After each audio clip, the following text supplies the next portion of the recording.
When we plan for the future, we're all looking for peace of mind, right? But for so many families, talking about an estate can open up a Pandora's box of conflict. So today, we're going to explore a better way to handle one of the toughest conversations in life, estate planning. All right, let's get into it. I want you to picture this. It's that classic scene, right? The whole family is gathered together for the reading of a will.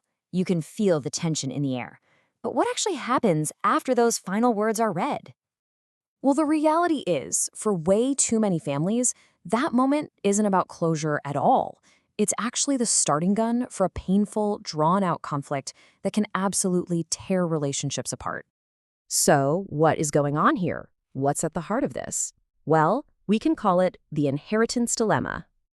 You see, even the most well-thought-out estate plan can accidentally become a lightning rod for stress. All those old disagreements, the grievances that have been just kind of bubbling under the surface for years, yeah, they all tend to come out, turning something that was meant to provide security into a real source of family pain. But what if there was another way? A path that doesn't just lead straight to a courtroom, but maybe toward understanding. And this is where mediation comes in. So what is this thing exactly?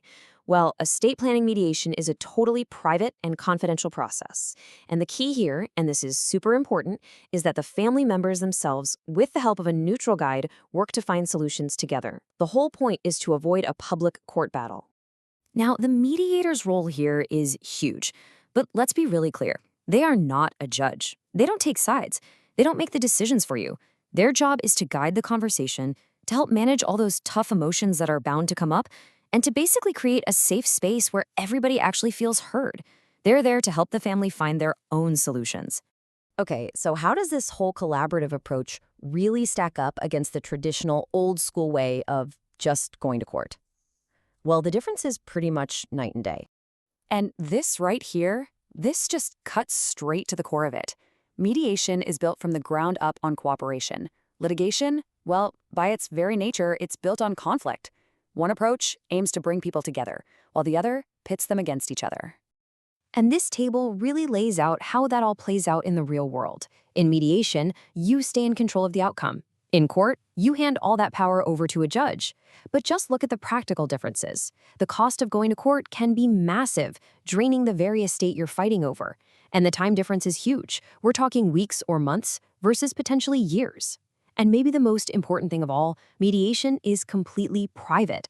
Litigation becomes public record. And let's be honest, it often torches the very family relationships you'd want to protect. Okay, so it seems like mediation is a much better option, right? But to really get why it works so well, we've got to dig into what causes these family disputes in the first place. What are the real triggers? What's the stuff that turns a family's grief into just all-out grievance? The first big one is unequal distribution. And listen, this isn't always just about the money. It's about that feeling of unfairness, that sense that your needs were completely ignored.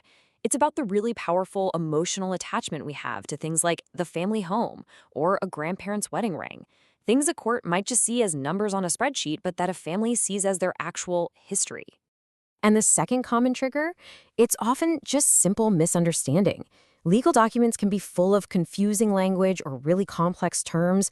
When a will says property should go to the children, what does that actually mean? Does it get sold and split? Does one kid get to buy out the others? Everyone can have a different interpretation, and that's just a recipe for conflict. And this is exactly where mediation just shines, because it's not really just about settling a dispute, it's about preserving what truly matters most. First off, it protects the estate itself. Mediation avoids draining the inheritance with massive legal fees, which means more stays with the family right where it belongs. Second, it protects your time and your emotional energy. Mediation lets families find closure and move forward in a matter of months, not the years that court battles can literally drag on for. And third, it protects your privacy. Mediation keeps all those sensitive family matters out of the public record and allows for some dignity during a really difficult time. But, beyond all those practical benefits, this quote really, really gets to the heart of it. The legal system is designed to create winners and losers. That's it. But mediation is designed to create understanding. It allows for a kind of emotional closure that a courtroom just isn't built to handle, because it's about addressing the feelings, not just the finances. And that just leaves us with one final thought. By choosing a path of guided conversation and cooperation, you're not just dividing up assets, you're actually protecting relationships.